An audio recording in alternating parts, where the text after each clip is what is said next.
Assalomu alaykum hammaga. Assalomu alaykum obunachilar. Mana bugun Gazabloy haqida ma'lumot beramiz sizlarga.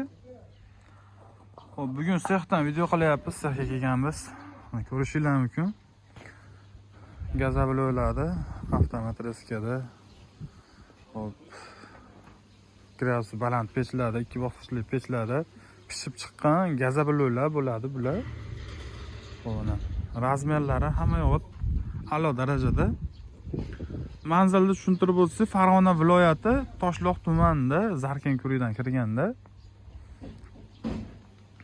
Mana ko'rishingiz mumkin. Bugungi kunga 26-mart 2025-yildagi gazabloylar narxlarini ham hozir aytib o'tamiz. Narxlari 18 ming so'mdan Farg'onacha dastlabki qilib beryapmiz hozirgi kunda. Ko'rishingiz mumkin. O'ta a'lo, tiniq darajada g'ishlar chiqqan. Mana shular hozirgina chiqqan g'ishlar. 70-80% qurib chiqadi. Xo'p, ho'l turganini boisi pechdan chiqqanda ham bu o'zini parini o'ziga quritib chiqaramiz. Xo'p, tashqarida quritilgan bo'lsa, pari tashqariga chiqib ketadi, u mo'rtib qolishi kuzatiladi. Shuning uchun xo'p, shunaqa gradusli pechlarimiz bor, ikki bosqichli. Birinchisi quyilganda avtomat reskagacha, avtomat reskada kesib bo'lib bu pechimizga o'tadi. Bu pechimizda 12 soat, 13 soat, 15 soatgacha kerak bo'lsa 70 gradusdan 100 gradusgacha isiydi. Shunda o'zini parini o'ziga singitib quritamiz. Mana ursa bo'laveradi. Chiqqanini bunaqa ezilmaydi. Hozirgina 1 soat oldin chiqqan g'ishlar shular. Xo'p, narxlariga aytdik, narxlarga keladigan bo'lsak, narxlari o'sha 18 ming so'mdan Farg'ona ichi dastlabki qilib beryapmiz. Vodiy bo'ylab ham xo'p 500 so'm avvalda qo'shilib olishi mumkin. Masalan, Andijonning Sharxonaga ham zakaz olganmiz. 18,5 ming so'mdan xo'p olib beryapmiz Sharxonga. Xo'p, Namangan tumaniga ham shu 18,5 atrofida shopirlar bilan gaplashdik. Shunaqa narx kelib chiqdi.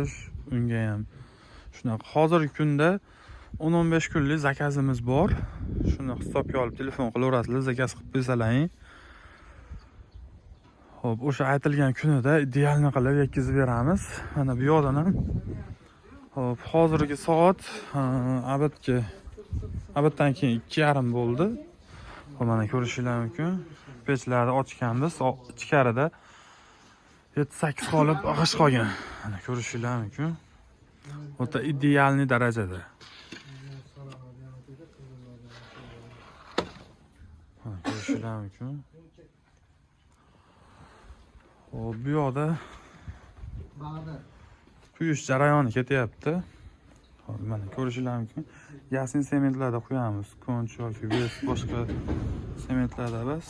Faqat Yasin o'sha Qo'qonda 400 marka Yasin sementlarida. Xo'p, bular pudralarimiz. Xo'p, mana aytib o'tgan o'sha birinchi bosqichdagi pechimiz bu avtomat reskagacha bo'lgan jarayonda quritib me'yorga olib kelib beradi. Mana shu holatda. Xo'p, ko'rsalaring, mana yana bir narsaga e'tibor beringlar. Gazabloyga aloqasi bor odam, gazabloyga qiziqib yurgan odam tushunadi. O'zini atxot chiqadi, tepadan kesib yuboriladi. Shunisi ham bizda eng ko'pi 1,5 sm, bo'lmasa 0,5 sm atxot chiqadi. Shu ham gazabloy zichligiga ta'sir qiladi. Xo'p, bu misol burkubali loyiz. Xo'p, 32 sm bo'lsa, zichligi yaxshi bo'ladi. Agar 35 bir xil 10 sm ishib ketib olishi ham mumkin. O'sha pastdagi zichlik tepaga atxotga o'tib ketib qoladi. Shuni ham e'tiborga olasizlar. Mana bunda ham atxot bo'lsa 0,5 sm. Bu yoqda avtomat reskamiz. Avtomat reska 3 xil razmerda kesadi. 20, 15, 12, 10 ag'i ketaveradi. 40, 30, 50 farqi yo'q. Xo'p, avtomat reskamiz bo'ladi bu. Xo'p, bu yoqqa o'tib turib, keyin bu yoqqa kirib ketadi. Mana o'sha boshida ko'rsatdim. Shu 5-6 ta qo'lli fosh qolgan. Ularni olib chiqib turib, ba'zan yangilari hozir birinchi sushkamizda turibdi, kesib turib baqa tiqiladi. Bu yerga 30 qo'lli fosh sig'adi bemalol. Xo'p, kunlik ob'yomimiz 600 ta, 700 ta. Kimga kerak bo'lsa, bemalol aloqaga chiqaverasizlar. Sifatli qilib yetkazib beramiz. Xo'p, videoni ko'rayotganlar bittadan like bosib qo'yinglar. Tanishlaring yoki yaqinlaring uy qurmoqchi bo'lsa, shu videoda polizasiya qilib qo'yasizlar, erinmasdan. Xo'p, like bosib qo'yinglar. Yana bir bor nimagaki like bossalaring, shunaqa uy quraman deb yurgan yaqinlaringga yoki tanishlaringga yetib boradi. Tarqalishiga sababchi bo'lasizlar. Hech qanaqa sizlarga zarar yoki xo'p yonlaringdan pul ketmaydi. Shuning uchun bemalol like bosishlaring mumkin.